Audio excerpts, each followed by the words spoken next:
Marks this morning there in Mesa, as you know, a place very hard hit by foreclosures. But the moral hazard issue keeps coming up, Congressman, and that is, what about the 90% of Americans that are paying their mortgages on time? What about those folks out there, not just in Arizona, but throughout the country?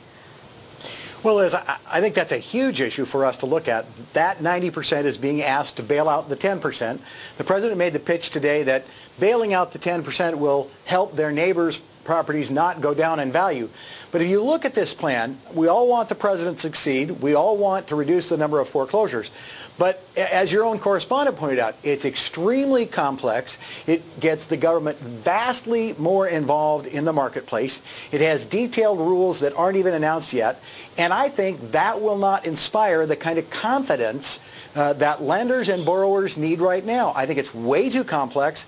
I think we could have done something much more simple and much more straightforward and had a more dramatic impact. Okay, you say simple and straightforward. The Bush administration tried mortgage changing, meaning they would go in and they would have encourage lenders very, very forthrightly to change people's mortgages and to negotiate with them. Congressman, that did not work. In fact, only a couple of lenders actually went ahead and did something like that. And on top of it, then those mortgages that were redone ended up failing again. You hit the nail on the head. I am not a defender of Hank Paulson or of George Bush on this issue. I think Hank Paulson is responsible for making the current situation much worse than it would have been, and the president was a part of that as well. But the key point that you made was that when they did encourage lenders to lower interest rates or reduce balances, initially 36% of the people redefaulted in 3 months, 54% defaulted in 6 months.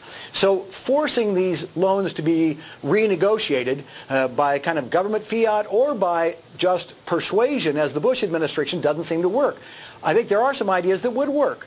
Number one, Johnny Isakson, senator from Georgia, had a proposal that would say we're going to let Americans, every single American, have a tax credit of up to $15,000 if they go out and buy a new home, up to 10% of the value of the home. So they could go out and buy a $150,000 home and get or more and get $15,000 tax credit from the market. That would encourage people to get back into the business of buying homes, which might let people on the verge of being foreclosed out have a market to sell their home. The other thing we could be doing is broad-based tax relief. We could do a payroll tax holiday for 2 months, 3 months, 5 months, putting cash in the pockets of many Americans, putting them in a better position to hold on to their homes, pay their bills, and keep this economy going, rather than, as I said, what I see the president doing, a very complex plan. Congressman, I tell you, nobody wants to see some relief than those folks in Arizona. And when they talked about speculators in that state, boy, the crowd went wild when the president brought that up. Paul Ballou is still with us. And Paul, I want to ask you about something else in this plan I find very interesting. $50 billion of this $75 billion plan going to come from TARP. To help with mortgages, but also $25 billion for the GSEs. Are we putting more money in jeopardy? Are you worried at all about the government being on the line for this amount of financing?